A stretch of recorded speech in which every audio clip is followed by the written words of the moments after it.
ایک رکعت اور پڑھیں گے تو 3 ہی رکعت پڑھیں گے لیکن 2 سلام کے ساتھ پڑھیں گے. ہمارے یہاں 3 رکعت پڑھی جائیں گی، 1 سلام کے ساتھ پڑھی جائیں گی. بات سماعت شریف میں آ گئی. یہ اختلاف کیوں ہوا ہے؟ یہ اختلاف نص فہمی کا اختلاف ہے. میں نے آپ کو پہلے یہ بات بتائی تھی کہ فقہا کا چند مسائل میں جو اختلاف ہے، کہیں تو وہ تعدد نصوص کی بنیاد پر ہے کہ ایک ہی مسئلے میں ایک سے زائد نص وارد ہو گئی ہے. آپ نے یوں بھی فرمایا اور آپ نے یوں بھی فرمایا، یوں بھی فرمایا. اب یوں اور یوں اور یوں، ان میں سے کس کو معمول بھی بنائیں؟ کسی کے نزدیک یہ قابل ترجیح ہے، اس کو معمول بھی بنا لیا. دوسرے فقی کے نزدیک یہ والی روایت قابل ترجیح ہے، اس کو معمول بھی بنا لیا. کسی اور مجتہد اور فقی کے نزدیک یہ روایت قابل ترجیح ہے، اس لیے اس نے اس کو جو ہے معمول بھی بنا لیا. تو تعدد نص کی وجہ سے اختلاف ہو جاتا ہے. نصوص کئی ہیں، کسی کے نزدیک یہ قابل ترجیح ہے، کسی کے نزدیک وہ قابل ترجیح ہے. اختلاف کا ہو جانا ایک فطری بات ہے. سمجھ گئے؟ کہیں اختلاف ہوا ہے فقہا اور مجتہدین کے درمیان نص فہمی کی بنیاد پر کہ نص کے اندر احتمال ہے 2 معنی کا. یہ معنی بھی ہو سکتے ہیں اور یہ معنی بھی ہو سکتے ہیں. ایک فقیہ نے یہ بہتر سمجھا کہ یہ معنی مراد لیے جائیں، انہوں نے یہ رائے قائم کر لی. دوسرے فقیہ کے نزدیک قابل ترجیح یہ معنی ہے، انہوں نے ان کو ترجیح دے کر اس کو اختیار کر لیا. لہذا اختلاف ہو گیا رائے.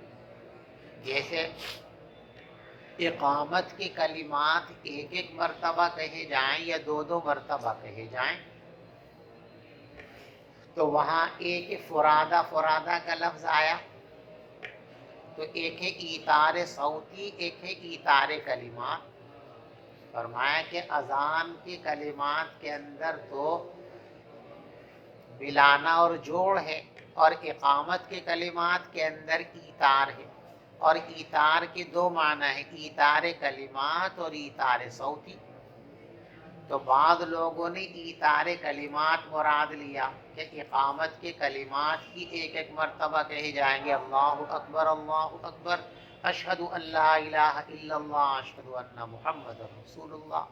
حضرت امام اعظم ابو حنیفہ رحمۃ اللہ علیہ نے مراد لیا ایثار صوتی کہ کلمات اذان اور کلمات اقامت کی تعداد تو ایک ہی ہے. یہاں بھی ڈبل ہے، وہاں بھی ڈبل ہے، لیکن وہاں ڈبل آواز میں ہے اور یہاں ڈبل ایک آواز میں ہے. یعنی اذان تو یوں پڑھیں گے، اشہد اللہ الہ الا اللہ، سانس توڑ دیا. اب دوبارہ پڑھیں گے، اشہد اللہ الہ الا اللہ. اور اقامت کے اندر ایک ہی سانس میں دونوں کو ملا کر کہنا ہے، اشہد اللہ الہ الا اللہ، اشہد اللہ الہ الا اللہ. یہ ایثار صوتی ہے. تو نص فہمی کا اختلاف ہے. یہاں بھی نص فہمی کا اختلاف ہے. وتر کی رکعتوں میں جو اختلاف ہوا ہے وہ اس نص کا مطلب سمجھنے کی وجہ سے ہوا ہے. نص یہ ہے کہ آپ نے ارشاد فرمایا صلاۃ اللیل مثنا مثنا، رات کی نمازیں 2 رکعت کر کے پڑھا کرو. فَإِذَا خِفْتَ الصُّبْحَ، اور جب تمہیں اندیشہ ہو کہ اب صبح کی نماز کا وقت ہونے والا ہے، طلوع صبح صادق ہونے والا ہے، فَأَوْتِرْ بِرَكَعَةٍ وَاحِدَةٍ، تو اب ایک رکعت کے ذریعے وتر پڑھ لیا کرو. تو فَأَوْتِرْ بِرَكَعَةٍ کا بعض لوگوں نے مطلب یہ سمجھا کہ ایک رکعت وتر پڑھ لیا کرو. اوتر برکعتن، ایک رکعت وتر پڑھ لیا کرو. اور دوسرے لوگوں نے یہ سمجھا اوتر برکعتن، وہ جو تمہارے شفعے چلے آ رہے تھے نا، یہ اخیر میں اس شفعے کے ساتھ ایک رکعت اور ملا دیجئے تاکہ وہ ایک رکعت اس شفعے کو وتر بنا دے. تو اب تینوں مل کر کے 3 کا مجموعہ وتر بن جائیں گے. تو اس نص فہمی میں اختلاف ہوا اس لیے رکعات وتر کے اندر اختلاف ہو گیا.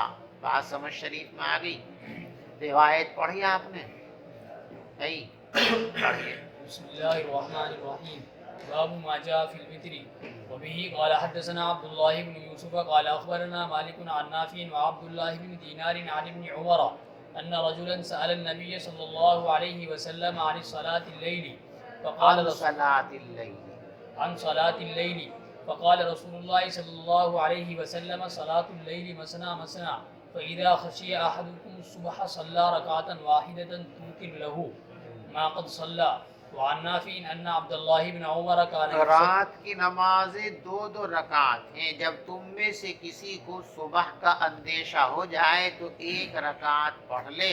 وہ اس کی اس نماز کو جو وہ پڑھ چکا ہے ایک رکعت اس کو وتر بنا دے گی. اور حضرت نافع سے یہ بھی مروی ہے کہ عبداللہ ابن عمر رضی اللہ تعالیٰ ایک رکعت اور دو رکعت کے درمیان سلام پھیرا کرتے تھے. یہاں تک کہ بعض کاموں کا بھی خادموں کو حکم دے دیا کرتے تھے. چلیے. وبه قال حدثنا عبد الله بن مسلمة عن مالك عن مخرمة بن سليمان عن كريب أن ابن عباس أخبره أنه بات عند ميمونة وهي خالته فاستجعت في أرض الوسادة واستجع رسول الله صلى الله عليه وسلم وأهله في طولها فنام حتى انتصف الليل أو قريبا منه فاستيقظ يمسح النوم عن وجهه ثم قرأ 10 آيات من آل عمران ثم قام رسول الله صلى الله عليه وسلم إلى شن معلقة فتوضأ فأحسن الوضوء ثم قام يصلي فصنعت مثله وقمت إلى جنبه فوضع يده اليمنى على رأسي وأخذ بأذني يفتلها ثم صلى ركعتين ثم ركعتين ثم ركعتين ثم ركعتين ثم رکعتین ثم رکعتین ثم اوتر. پھر آپ نے وتر پڑھے. ثم استجع. پھر آپ لیٹ گئے یہاں تک کہ مؤذن آ گئے تو آپ اٹھے اور آپ نے 2 رکعت نماز پڑھی. یہ فجر کی سنتیں ہیں. پھر پیغمبر علیہ السلام حجرے سے نکل کر مسجد میں آئے فصلی الصبح اور فجر کی نماز پڑھا دی. یہ روایت کئی بار گزر چکی ہے. وبه قال حدثنا يحيى بن سليمان قال حدثني عبد الله بن وهب قال أخبرني عمرو بن الحارث أن عبد الرحمن بن القاسم حدثه عن أبيه عن عبد الله بن عمر قال قال رسول الله صلى الله عليه وسلم صلاة الليل مثنى مثنى فإذا أردت أن تنصرف فاركع ركعة توتر لك ما صليت. قال القاسم ورأينا. رات کی نماز 2 رکعتیں ہیں اور جب تمہارا لوٹنے کا ارادہ ہو تو ایک رکعت اور پڑھ لیا کرو. وہ تمہاری پڑھی ہوئی نماز کو وتر اور طاق بنا دے گی. قاسم کہتے ہیں کہ ہم نے لوگوں کو دیکھا. جب ہم نے ان کو دیکھا کہ وہ 3 رکعتیں پڑھتے ہیں وَإِنَّ كُلًّا لَوَاسِعٌ اور دونوں میں گنجائش ہے وَأَرْجُو أَلَّا يَكُونَ بِشَيْءٍ مِّنْهُ بَاسٌ اور میرا خیال تو یہ ہے کہ دونوں صورتوں میں سے کسی صورت میں بھی گناہ نہیں ہوگا. یہ فرماتے ہیں کہ جس نے 1 پڑھ لیا اس کی بات بھی درست ہے, جس نے 3 پڑھ لیے اس کی بات بھی درست ہے. وبه قال حدثنا ابو اليمان قال اخبرنا شعيب عن الزهري قال حدثني عروة ان عائشة اخبرته ان رسول الله صلى الله عليه وسلم كان يصلي 11 ركعة كانت تلك صلاته يعني بالليل فيسجد السجدة من ذلك قدر ما يقرأ احدكم 50 آية قبل ان يرفع راسه ويركع ركعتين قبل صلاة الفجر ثم يستجيب على شقه الأيمن حتى يأتيه المؤذن للصلاة. چلیے پیچھے روایت گزر گئی. باب ساعات الوتر. قال وتر کے اوقات کا بیان. عشاء کی نماز پڑھ لینے کے بعد وتر کا وقت شروع ہوتا ہے. جب تک آدمی عشاء کے فرض نہ پڑھ لے تب تک وتر کا وقت اس کے حق میں شروع نہیں ہوا. پہلے فرض پڑھے گا, عشاء کے فرضوں کے بعد ہی ہر شخص کے حق میں وتر کا وقت شروع ہوگا. اور کب تک باقی رہے گا؟ صبح صادق سے پہلے تک نماز وتر کا وقت باقی رہے گا. چلیے. قال ابو هريرة اوصاني رسول الله صلى الله عليه وسلم بالوتر قبل النوم. مجھے حضور نے تاکید کے ساتھ حکم دیا تھا کہ سونے سے پہلے وتر پڑھ لیا کروں.